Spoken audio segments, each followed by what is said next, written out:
So the clown Mahmood Yakubu that gave us more than what we bargained for, the man who brought the real change, because he was the one that was in the ends of affairs that allowed APC to come to power. If you like, interpret it in any way you want, by seize it, grab it, run with it, narrative is none of my business. So Yakub has finally bowed out of INEC, but Nigerians are not clapping. We don't applaud the arsonist, for leaving after he set fire. Under his watch, elections became Netflix movie, suspense, manipulation, and disappearing results. Yet he didn't conduct elections, he supervised confidence theft, because what they were doing was, the highest bidder winning everything. INEC, once a symbol of democracy, became a department of deceit. Now that Yakubu is gone, the question is not what is next for INEC. It's whether the institution can ever wash off the stain of 2023, of bringing in what we have here. It's just like when you go to Jumia, you order a box, but when they bring for you, in the end, you go, they say, hey, this one, they're not waiting we order for. That was what this guy did to us in 2023. He may have retired, but his legacy still, votes. Because in the end, the negative legacy he has left behind. Now they'll still take the vote, and as we go still they bring in corrupt people, So electronically compromised, manually rigged, and morally bankrupt is the system he has left behind. And so Nigeria, we deserve better than this farewell speech this man they give. If this country now like China, this man now they suppose don't give a death sentence, may they execute him, because what he did to Nigeria was a complete travesty and tragedy. So now that the king of all deceivers, may have bowed out of INEC, but Nigeria's electoral shame remains, seated in the minds of people, especially in the international audience, firmly and comfortably, because people cannot forget so easily. Under this man's reign, democracy was auctioned to the highest bidder, and unfortunately Tinubu was the highest bidder at the national level, and the people's votes were treated like expired SIM cards. This is what Wike has proven time and over again. Registered but not activated. INEC didn't just lose credibility, it misplaced its conscience, to the extent that Dino Melaye was telling them that this result should not be released because these so conditions have not been met, which are stipulated by the Electoral Act. But Yakub, a shameless man, refused to listen. So that's why I said they didn't just lose credibility, and then they also misplaced their conscience. Leadership was his biggest problem, and Yakubu was the face of that failure, and shame on that man. And in the voice of VeryDarkMan, I pour you speed. Poor na man na Yakubu be. Now he's gone, but the damage lives on, because an average Nigerian cannot feed any longer. Prices of things have quadrupled, and electoral system so rigged, even honesty would need accreditation to enter if you want to vote, assuming honesty can be a human being. INEC has become the only commission where losing candidates cry and winners still look guilty, because in the end there is nothing the winning candidate can do about it. They will tell you go to court, but the court system is also rigged. So goodbye, Professor Yakubu. History's marking scheme will be brutal when it is time for us to judge you.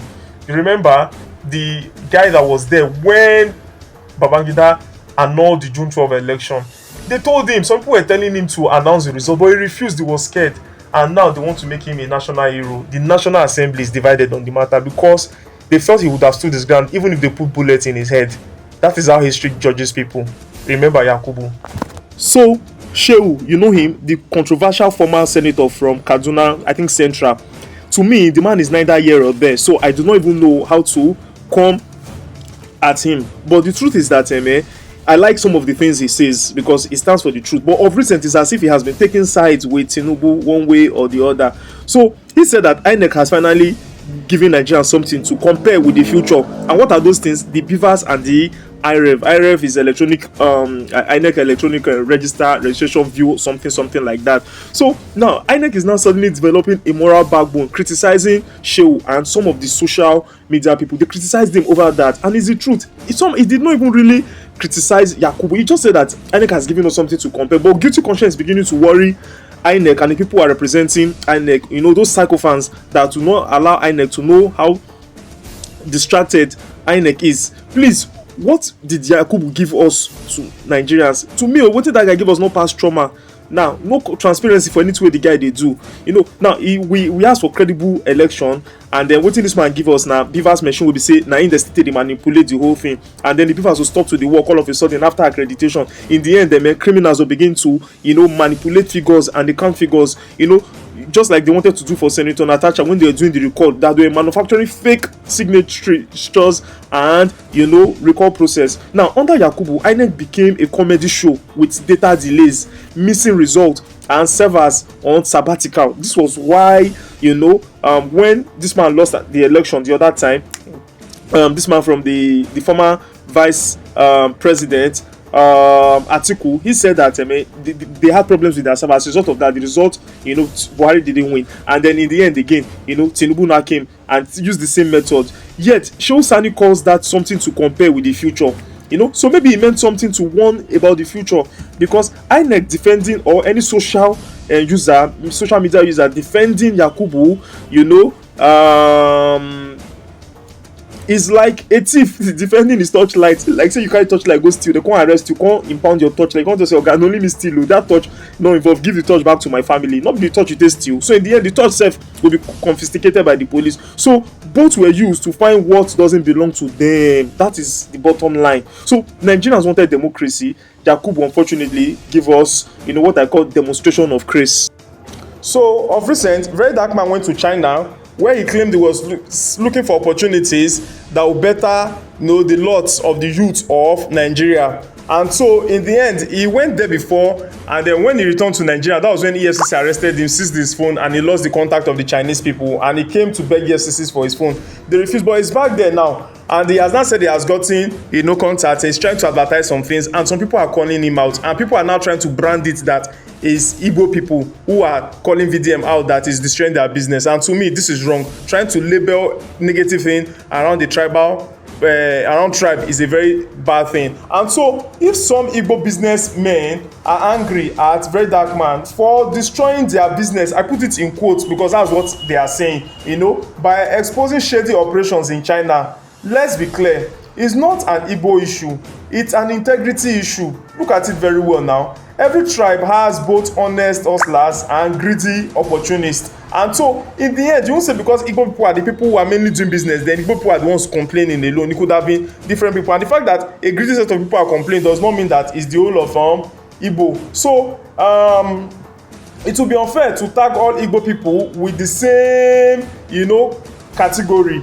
The real enemies here are not the Igbo people, but those who profit from, you know, deceit while pretending to represent the hardworking majority. So VDM didn't attack a tribe. He challenged corruption wearing the tribe of, you know, tribal mask. And to me, that's it. Trying to say corruption is coming. So without trying to say this tribe or that tribe, he's challenging it. So in the end, it does not have to be any particular tribe he's attacking. You know, so let's separate accountability from ethnicity. Nigeria need to, while support this one be say they do divide and conquer, time don't go there till they do that one. They be say everything we want to throw the Igbo people under the bus, you know, they attack them, they try to make them loosen at them be the bad people. Not try better pass any trap for this country, that's the truth. So the genuine Igbo entrepreneurs in China should stand up, because truth needs allies, oh, they need supporters, oh. If you be saying the truth, they talk, then say you just keep quiet and they silent to make am look like say na Igbo people they refer to. So that man will be say go dey yap him out, they condemn VeryDarkMan, make the Igbo people condemn the man, say no be dem send am. So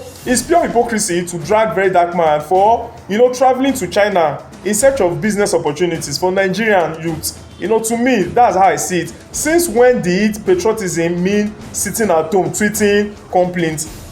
This was why I attacked Daniel Regal when he was calling out Jarvis and Pella that they are in the UK and London enjoying, and yet refuse to call out, you know, Nigerian corrupt politicians during the 21-day run challenge. So you can represent your country from any part of the world so long as you are still representing your country. So the same people mocking him would praise politicians for foreign investment abroad.